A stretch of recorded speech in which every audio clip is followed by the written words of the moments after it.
अस्सलाम वालेकुम व्यूअर्स, आप देख रहे हैं मांग रहा है पाकिस्तान। मैं हूं आदिल जिलानी और मैं हूं शहजाद मिठानी। मांग रहा है पाकिस्तान की टीम आज आई है हैदराबाद में बादशाह खान चौक से। हम ये प्रोग्राम पेश कर रहे हैं हमेशा की तरह एक बहुत बड़ी ऑडियंस के साथ।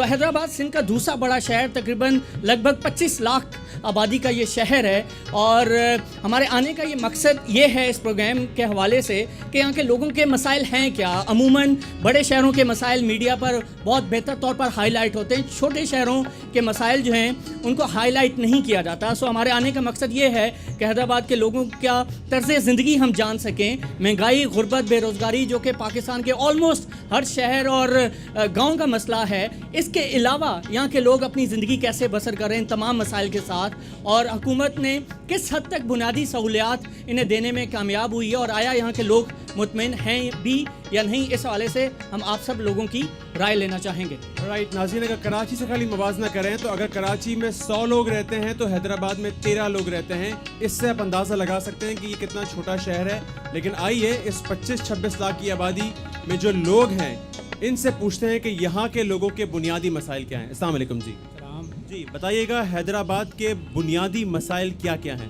पहले तो बुनियादी मसाइल यहाँ की ट्रैफिक बहुत हो गई है। रोड छोटे हैं और ट्रैफिक हद से ज़्यादा हो गई है। सुबह दोपहर शाम वही साफ हो रहा है, आवाम परेशान। तो ये सब में पहले मैं ये कहूँगा कि यहाँ की इंतज़ामिया से ये रोड चौड़े किए जाएँ। ये पुल बनाया आप देख रहे होंगे, इसकी ज़रूरत नहीं थी यहाँ पे, लेकिन ये बना के यहाँ पे रोड छोटा कर दिया गया है। इससे ख़ास तौर पे बादशाह खान चौक के आवाम परेशान हो गए इस पुल की वजह से। इसके 2 हादसे भी हो चुके हैं यहाँ पे, शायद आपके इल्म में है या नहीं ये बात। इस वजह से मेरी कम से कम यहाँ की इंतज़ामिया से गुजारिश है कि ट्रैफिक का सब में पहले इतनी कम आबादी का शहर है लेकिन फिर भी ट्रैफिक का मसला यहाँ पर होता है। वजह सिर्फ जो है वो रोड बड़े छोटे हैं, ये वजह है। यहाँ मैंने आपको बताया ना, पुल की ज़रूरत नहीं थी, लेकिन पुल बना के यहाँ पे बस आवाम को परेशान कर दिया गया है। उसकी वजह से यहाँ पे बड़ी गाड़ियाँ जाती थी, वो बेरोज़गारी भी हो गई है, लोगों के रोज़गार कम हो गए यहाँ पे। मेरी एक तो बताया ट्रैफिक जैम का मसला है, और हैदराबाद का बुनियादी मसला क्या है यहाँ पर? मतलब ये महंगाई का मसला है।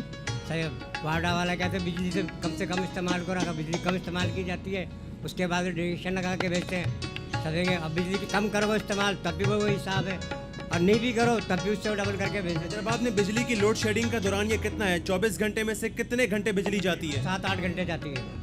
7-8 घंटे बिजली जाती है, और ये कितने अरसे से 7-8 घंटे जा रही है?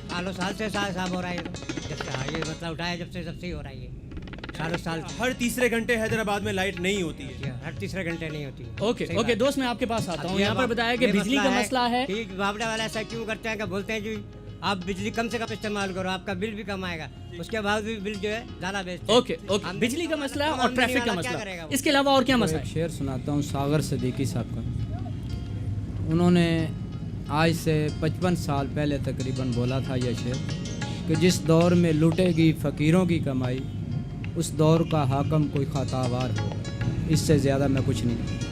ठीक है जी, आपकी बात आगे जी। आप कहेंगे हैदराबाद में एक ट्रैफिक जाम का मसला और दूसरा बिजली की लोड शेडिंग का, तीसरा बड़ा मसला जिसकी निशानदेही अगर आप कर सकें? सर वही है, बस महंगाई बहुत ज़्यादा है। गरीब आदमी जी नहीं सकता, ना रेड़ी लगा सकता। हर आदमी, गरीब आदमी खास तौर पे बहुत ज़्यादा परेशान है। यहाँ भी आटा 35 रुपये, चीनी 70 रुपये, अंडे यहाँ पर भी 90 रुपये डजन। यही हिसाब किताब है। यहाँ पर दालें 150 रुपये किलो हो गई हैं। बिल्कुल यही हिसाब है। 100 से ऊपर हैं, 125, 30, 40। ठीक है, गरीब आदमी जाए तो कहाँ जाए? ठीक है। और रोज़गार के मौके हैदराबाद के अंदर नहीं है, बिल्कुल भी नहीं। कारोबार नाम की कोई चीज़ ही नहीं है सर यहाँ। गरीब आदमी भूख से तंग आ रहा है, मर रहा है। कोई क्या, कोई किधर दर बदर है। ओके, पिछले 3 सालों में ज़्यादा बढ़ा है या ये इस गवर्नमेंट में बढ़ा है सर? इस गवर्नमेंट में। इससे पहले रोजगार के मौके थे कि महंगाई जितनी भी थी उसके लिए आमदनी इतनी जेब में थी कि आदमी 2 वक्त की रोटी, 3 वक्त की रोटी बच्चों के लिए कर लेता था। जी हाँ। लेकिन पिछले 3 साल में कारोबार क्यों तबाह हुआ? इसकी क्या वजह थी? लोड शेडिंग इसकी वजह थी, महंगाई वजह थी, क्या वजह थी? बस ये गवर्नमेंट जाने या आला हुकाम जाने, यहाँ की इंतजामिया जाने। ओके, गवर्नमेंट को, आला हुकाम को वो ब्लेम करें। सर मुझे ये बताएं, महंगाई और लोड शेडिंग की वजह से बड़े शहरों में ख़ास तौर पर गुर्बत बहुत ज़्यादा बढ़ी है। और जो कि अब हमें गली गली और सड़कों पे हमें बेरोज़गार जो नौजवान हैं, जो अफराद हैं, नज़र भी आते हैं। हैदराबाद में बेरोज़गारी में कितना इजाफा हुआ है लोड शेडिंग और महंगाई की वजह से? बेरोज़गारी में तो तकरीबन 100% इजाफा कर दिया है। और सबसे बड़ी बात यह है कि लोड शेडिंग की वजह से बहुत कारोबार जो है ख़राब हो रहा है, ख़ास तौर पे लोड शेडिंग की वजह से। बाकी तो जो है तकरीबन चल रहा है जैसे तैसे, लेकिन लोड शेडिंग की वजह से आवाम इतनी परेशान है कि ना वो रात को सो सकता है ना वो दिन को सो सकता है। ठीक है। कारोबार है वही कारोबार, मतलब धंधे का टाइम है तकरीबन जो है 8 बजे, ये 8:30 बजे बत्ती बंद कर देते हैं और फिर ये 11 बजे 12 बजे जो है ये लाइट खोलते हैं। कोई दिन में शेड्यूल बना हुआ है? कोई शेड्यूल नहीं है इनका, कोई शेड्यूल नहीं है, कोई टाइम नहीं है। कभी भी लाइट जब चला गया? किसी टाइम भी लाइट चली जाती है अच्छा, कि जिस टाइम पे इनकी मर्जी है वो लाइट ये बंद कर देते हैं। ठीक है।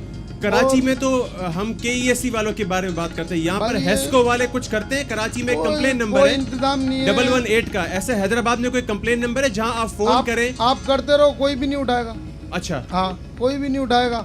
जैसे भाई ने कहा कि बोले जी बिजली कम जलाओ, तो बिजली कम जलाओ तो बोले जी डिटेक्शन लग के आता है।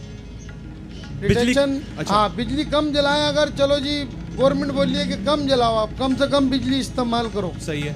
तो उसमें फिर डिटेक्शन लगाते हैं कि जी आपके तो 200 यूनिट आए थे पिछले महीने, इस महीने 100 यूनिट क्यों है। अच्छा, यानी मेरे एक ठीक ये है। भी है मतलब मेरा खुद यानी जो अगर है- आप बचत कर रहे हैं अपने लिए हाँ, तो वो भी आपके लिए वो नुकसान भी है। आपके जिम्मे। देखो लोड शेडिंग हो रही है, ठीक है, 8-8 घंटे लाइट नहीं है, बिल आप देखोगे वही आ रहे हैं और बढ़ के आ रहे हैं अच्छा तकरीबन। सर, ये बताइए, अभी आपने बताया कि कारोबार जो है मुतासर हुआ है। हैदराबाद में चूड़ी के हवाले से बड़े छोटे छोटे कारखाने हमें घरों में नज़र आते थे, ठीक। खड्डी का कारोबार होता था और भी बहुत सारे घरों के अंदर लोगों ने छोटा छोटा कारोबार खोला था। क्या वो बंद हो गया या अभी भी वो चल रहे हैं? बंद, बेचारे परेशान है, वो कहाँ से करेंगे वो काम। लाइट नहीं है, सबसे बड़ी चीज़, बिल्कुल ख़त्म हो गया काम। छोटा दुकानदार, अब आप किसी को काम दे दो पंखा बनाने के लिए या कोई इलेक्ट्रिक का काम है जिसका, वो बेचारा परेशान है। क्यों परेशान है कि लाइट नहीं है, वो टाइम पे काम नहीं दे पा रहा।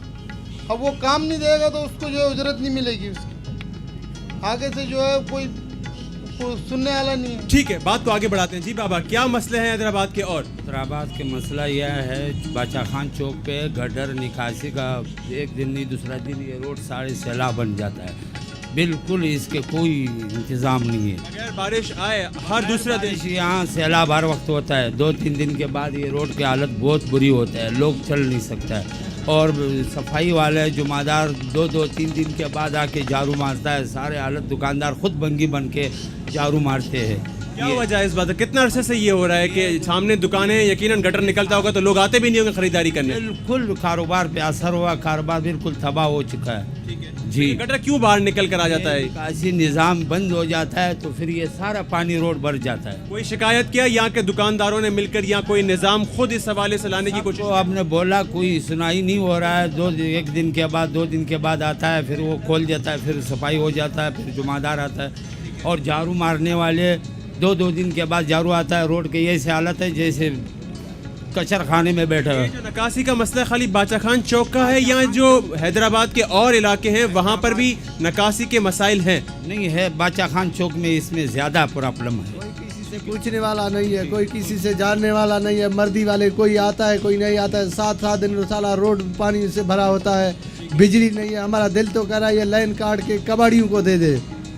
बिजली इतना नहीं है, इतने हमारे को इसने परेशान कर दिया। हमारा दिल यही कर रहा है लाइन काट के कबाड़ियों में बेच दे, तो फिर तो इनको पता पड़े। कोई पूछने वाला नहीं है। 7-7 दिन तक अगर गटर खुला रहता है तो फिर क्या होता है? यहाँ पर ये होटल है, इसके अलावा यहाँ पर ये कपड़ा बेच रहे हैं और इतनी सारी दुकानें, तो यहाँ पे खरीदार बिल्कुल नहीं आता अगर ये रोड भरा हुआ है तो। कोई किसी से पूछने वाला नहीं है। बिजली नहीं है, बच्चे तंग हो रहे हैं, गर्मी में बच्चे तड़प रहे हैं, पानी मना गर्म हो जाता है। ये मुसीबत है, बड़ी मुसीबत खड़ा कर दिया इन्होंने। कोई किसी से पूछने, अगर किसी को बता दो, बोला ये हम क्या करें। कोई वाली वारिस नहीं है यहाँ पे? जो वोट लेने इधर आए थे 3-3.5 साल पहले, वो किधर है? कुछ भी नहीं है, गुम ही गए भाई, अल्लाह कहाँ गए, वोट लेके चला गए, अल्लाह कहाँ गए। ओके परेशान करके ओके, रखा शहजाद है। मजीद इस हवाले से बात करते हैं। हमें लेनी है एक छोटी सी ब्रेक। काफ़ी ज़्यादा मसाइल का हमें पता चला हैदराबाद के अंदर के महंगाई, गुर्बत, बेरोज़गारी के मसाइल तो ऑलरेडी मौजूद हैं पूरे मुल्क में, लेकिन इसके अलावा ट्रैफिक का मसला है, सीवरेज का मसला है, सड़कों के यहाँ पर बहुत ज़्यादा मसाइल हैं। लोड शेडिंग ने जीना दोबर कर दिया है। मज़ीद और लोगों के साथ बात करेंगे और जानेंगे कि ये मसाइल क्यों जन्म ले रहे हैं और इसमें जो इजाफा हो रहा है उससे इनकी ज़िंदगी जो है वो कितनी मुश्किल हो चुकी है हैदराबाद के अंदर, और इन मसाइल का हल क्या है, इस हवाले से ही बात होगी। इस ब्रेक के बाद कीप वॉचिंग मांगरा पाकिस्तान।